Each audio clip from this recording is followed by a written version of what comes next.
बे बाराव बीटीसीनि 22 नं दारांगाजुलि बियाबा सोरनि आखाइ मुथियाव 22 नं दारांगाजुलि बियाबा यूपीपीएल बीजेपी आरो बीपीएफ बबे मोनसे राजखान्थि हान्जानि आखाइ मुथियाव थागोन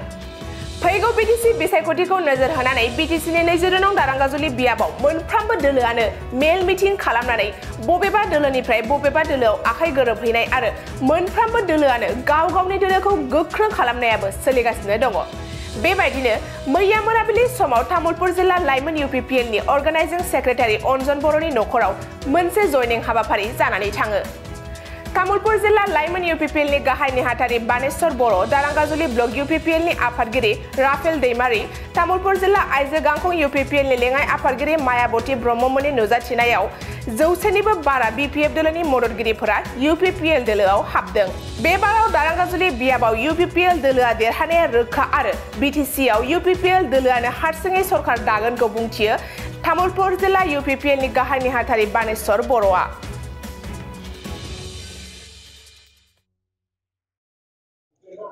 दिनै जोबोर गोजोननाय मोनदों दारांगाजुलि समस्तिनि बेन्दोङाव थानाय 3 नं दक्षिण जे कुमरिकाटा भिसिडिसि दङ दा बेनि बेन्दोङाव थानाय पलकाटा डुमुरिया आरो लेंगुरकाटा होननाय जे मोनसे गामि दङ बै गामिफोरनिफ्राय बिखेखय माइनरिटी जिखिनि रायजोफोर बा जिखिनि भटार्सफोर दङ बिथांमोना दिनै खमैबो माने 100नि बांसिन माने बेवहाय माइनरिटी सुबुंफोरा दिनै जोंनि तामुलपुर जिल्ला यूपीपीएलनि लाइमोन गांखंनि अर्गानाइजिं माने जेनेरेल सेक्रेटारि बिथां अन्जन बर'नि न'आवहाय दिनै जयनिं जाफैदों दा बेवहाय जयनिं जाफैनायनि गुबै हयथ' कारनानो बेनो फैबाय थानाय जि समाव यूपीपीएल दोलोआ दे रोखा माने सरकार दागोन बियो दिनै रोखा जादों आरो दिनै यूपीपीएलनि जिखिनि खामानि मावनाय जोंनि प्रमद बर' सारनि जिखिनि दिनैनि जिखिनि खामानि मावनाय दा बे खामानि मावनायखौ मोजां मोननानै बिथांमोना दिनै माने बेवहाय जयनिं जाफैदों दा बेवहाय दिनै बिथांमोननि जि फोरमायनाय बायदि जोङो मिन्थिना मोनदों दा बिथांमोना बिखेखय थांनाय समफोराव माने बांसिनानो माने बीपीएफ दोलोआव दङमोन बिथांमोननि जिखिनि जोङो मोननाय बायदिब्ला बेबाराव दारांगाजुलि समस्तियाव यूपीपीएलआ देरहागोना बे समावथ'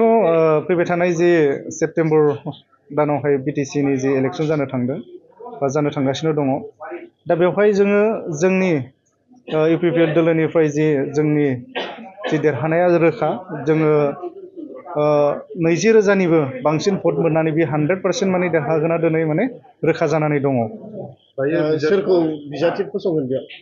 दा बिजाथिया दा जोङो दिनै थोंजोङै जोङो बुंनाय नङा बियो जोंनि गोजौनि जे हाइकमान्ड मानगोनां प्रमद बर'नि जिखिनि दैदेननाय दा बे समावहाय हाइकमान्डआ जाय केन्डिडेटखौनो होआथों मानो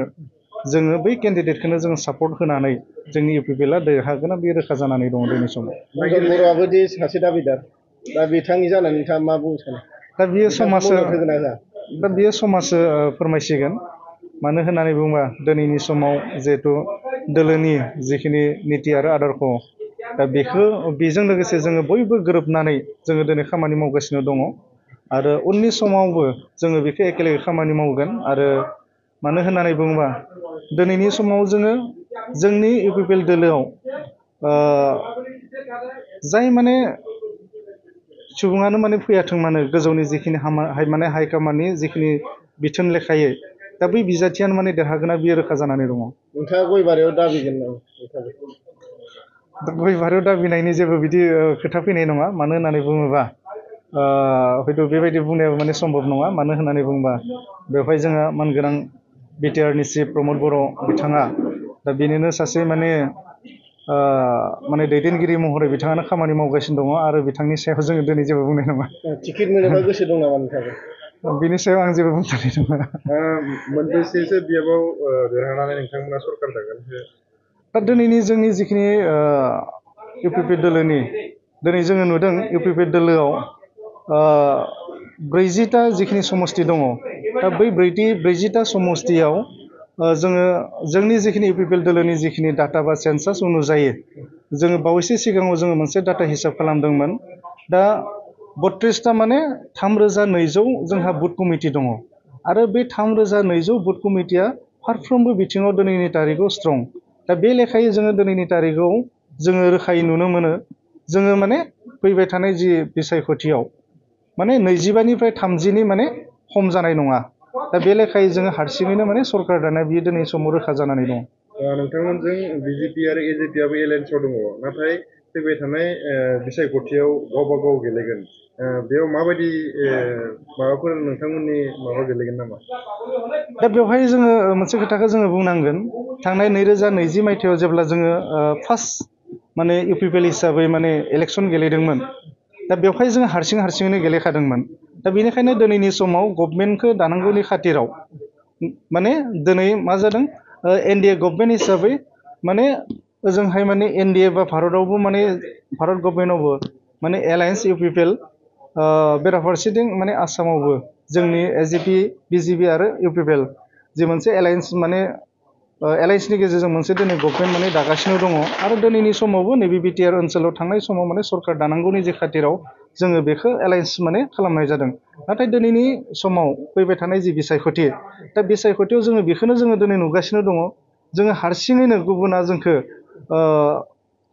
सापर्ट खालामदाखा जोङो माने हारसिङैनो सरकार दानाया माने बियो रोखा होनानै जोङो मिथिनो मोनो दा बेराफारसेथिं सोरबा जोंनि जिखिनि दिनैनि तारिखआव स्ट्रं जिहेतु जोङो मोनफ्रोमबो बिथिङाव दिनैनि तारिखआव जोङो देरहानांगौनि बिथिङाव जोङो गासैबो बिथिङाव दिनै साखाफारा दा बे लेभेलाव जोंखौ सरकार दाखागोन मिथिखानानै सोरबा जुदि दोलोआ जुदि जोंनियाव फैयोबा जों बेखौ माने सानफ्रोमबो वेलकाम नैबे समाव আমি একচুয়ালি ক'ব গেলে আমি আগতে কোনো দলত নাই কিন্তু আমি প্ৰমোদ বড়ো ছাৰৰ যিটো নীতি আদৰ্শ চাই আমি আজি মোটামুটি আমাৰ ডুমুৰীয়া গাঁৱৰ 50জন মান মানুহ জইনিং কৰিলোঁ মানে প্ৰমোদ বড়ো ছাৰৰ যিখিনি নীতি আদৰ্শ আৰু যিখিনি বৰ্তমান পৰিস্থিতিত চাই আমি ইউপিপিএলত আজি জইন কৰিলোঁ আৰু আগতে যি চাইছোঁ কি বুলি কয় বিপিএফৰ দিনত 17 বছৰ যিটো শাসন কৰিছে তো আমাৰ একচুয়ালি ক'ব গেলে আমাৰ ডুমুৰীয়া গাঁৱত একো উন্নতি হোৱা নাই প্ৰমোদ বড়ো ছাৰৰ যিটো 5 বছৰত যিটো উন্নতি দেখা পাইছোঁ বহুত ভাল সেইকাৰণে আজি আমাৰ ডুমুৰীয়া গাঁৱৰ 50জন মানুহ আমি ইউপিপিএলত জইন কৰিছোঁ ধন্যবাদ